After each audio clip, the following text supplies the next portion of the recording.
Le prophète, est-ce que vous connaissez d'un hadith où on est parti voir le prophète, Ya Rasulallah, fais-moi ruqya. Ya Rasulallah, fais-moi ruqya. Vous connaissez tout le monde, avec tous les sahaba qu'il y a eu, ils sont partis voir le prophète, fais-moi ruqya. Non. Vous savez, il y a des compagnons du prophète Mohammed alayhi salatu wassalam, qui ont fait la ruqya à une personne qui était possédée par les djinns et à une personne qui a été piquée par un scorpion. Ils ont fait la ruqya à ces personnes-là et ces personnes-là ont guéri par la grâce d'Allah subhanahu wa ta'ala. Et quand le prophète Mohammed alayhi salatu wassalam, il était informé de cette situation, il a approuvé cela. Vous comprenez? Donc ce n'est pas interdit en islam. La ruqya, ça existait au temps de Rasul alayhi salatu wassalam. Vous devez savoir que la ruqya, ça existait même avant l'islam. La ruqya n'a pas commencé avec l'islam. Hein. La ruqya a commencé avant l'islam.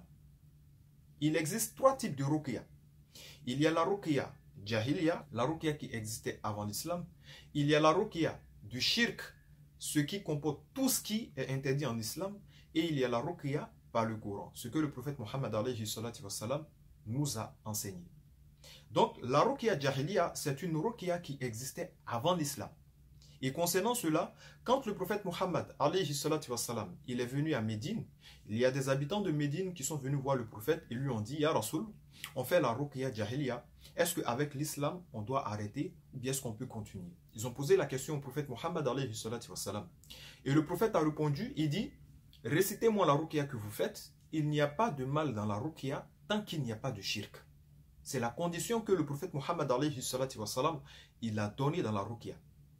Vous pouvez faire tout type de ruqya tant qu'il n'y a pas de shirk ou ce que Rasul alayhi salatu wassalam lui-même il a interdit.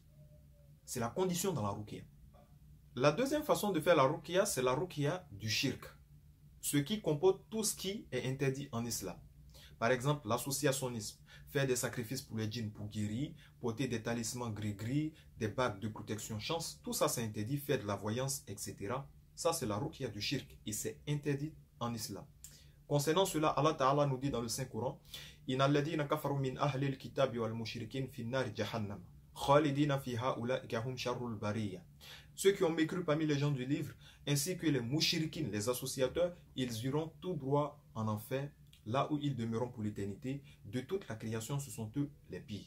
Donc concernant le shirk, je vous conseille vraiment de regarder une vidéo que j'ai faite spécialement là-dessus, les 4 formes de shirk qui font des ravages dans notre communauté, que vous pouvez regarder sur notre YouTube, Centre de guérison et de protection en islam. Le titre de la vidéo, c'est le plus grand péché en islam, shirk. Vraiment, je vous exhorte à regarder cela. Et la troisième façon de faire la ruqya, c'est la ruqya par le Coran. Allah Ta'ala nous dit concernant cela dans la Surah 17 au verset 82,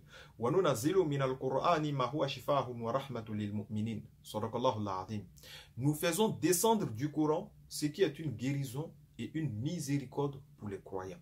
Donc le Coran guérit toute maladie avec la foi par la grâce d'Allah subhanahu wa ta'ala et on peut guérir avec le Coran. Il y a un sahabi qui a fait la ruqya avec la Surah Fatiha. Le prophète alayhi salatu wassalam, il était informé de cela. Il a approuvé cela, masha'Allah, donc ce n'est pas interdit.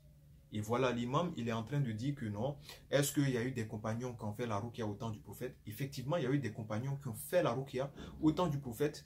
Mais vous savez, le problème c'est quoi? C'est qu'aujourd'hui, les gens se limitent à apprendre les sciences coraniques, les sciences des hadiths, etc. Mais il n'y a pas beaucoup de personnes aujourd'hui qui apprennent le monde des djinns, le monde de la sorcellerie, etc. en islam. Il n'y en a pas. Du coup, cet imam-là, je le comprends un peu parce que lui-même, il dit il ne fait pas la ruqya. Donc déjà, il ne connaît pas le sujet. Et voilà, quand on ne connaît pas un sujet, il ne faut pas se prononcer là-dessus. Sinon, on va faire dire ce que le prophète Mohammed lui-même n'a pas dit.